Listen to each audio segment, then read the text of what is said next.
మన ప్రభువైన యేసుక్రీస్తు కృపా, సర్వేశ్వరుని ప్రేమ, పవిత్రాత్మ సహకారము మీ అందరితో ఉందురుగాక. మీ ఆత్మతోను ఉందురుగాక.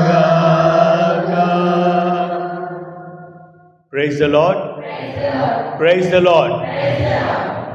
ప్రియమైనటువంటి సహోదరి సహోదరులారా, ఈరోజు మనం పవిత్ర తిరుకుటుంబ మహోత్సవాన్ని కొనియాడుతూ ఉంది. ఈ పవిత్ర తిరుకుటుంబ మహోత్సవము కొనియాడటం ద్వారా మన క్రైస్తవ లోకంలో ఇది పర్వదినం. ఇది ఎంతో సంతోషకరమైనటువంటి దినం. పర్వదినమే కాకుండా ఇది ఒక సవాలుగా మన ముందు ఉన్నటువంటి పండుగ.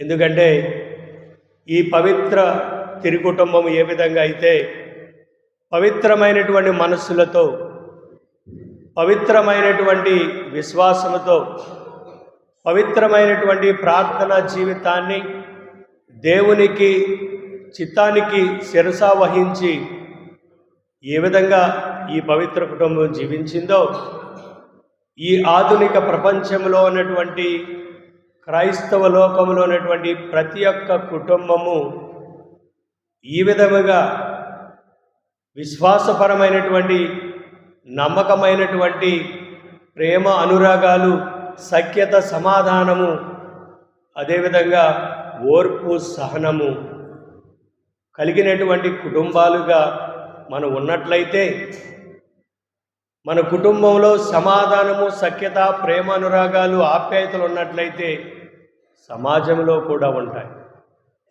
సమాజంలో ఇవన్నీ ఉన్నట్లయితే దేశంలో ఉంటాయి. దేశంలో ఉన్నట్లయితే ప్రపంచమంతా ఉంటుంది. ఈ యొక్క ఆధునిక ప్రపంచంలో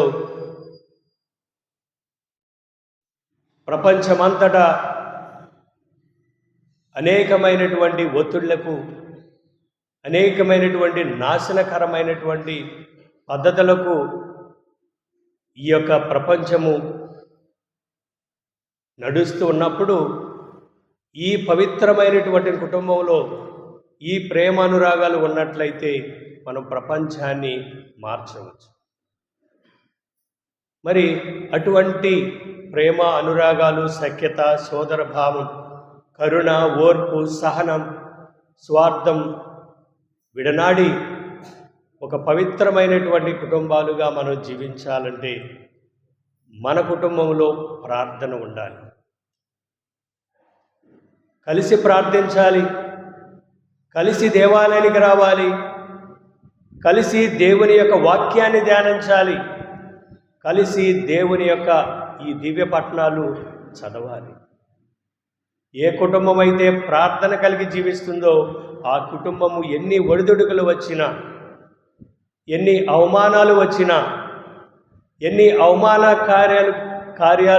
విషయాలు వచ్చినప్పటికీ ధైర్యంతో ముందుకు వెళ్తుంది ఆ పవిత్ర కుటుంబం.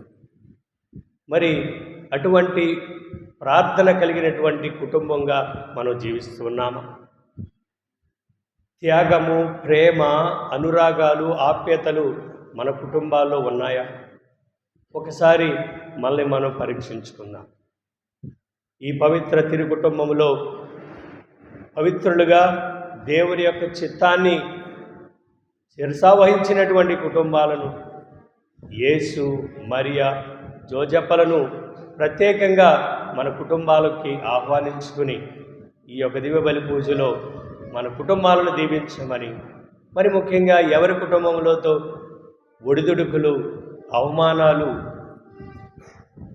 అనేకమైనటువంటి ఇబ్బందులు, అనేకమైనటువంటి మనస్తాపాలతో కుటుంబాలు అనేకమైనటువంటివి చిన్నాభిన్నమైపోయాయో వాటినన్నిటినీ జ్ఞాపకం తెచ్చుకుని ఈ దివ్య బలి పూజలో ప్రత్యేకంగా మనం ప్రార్థన చేద్దాం.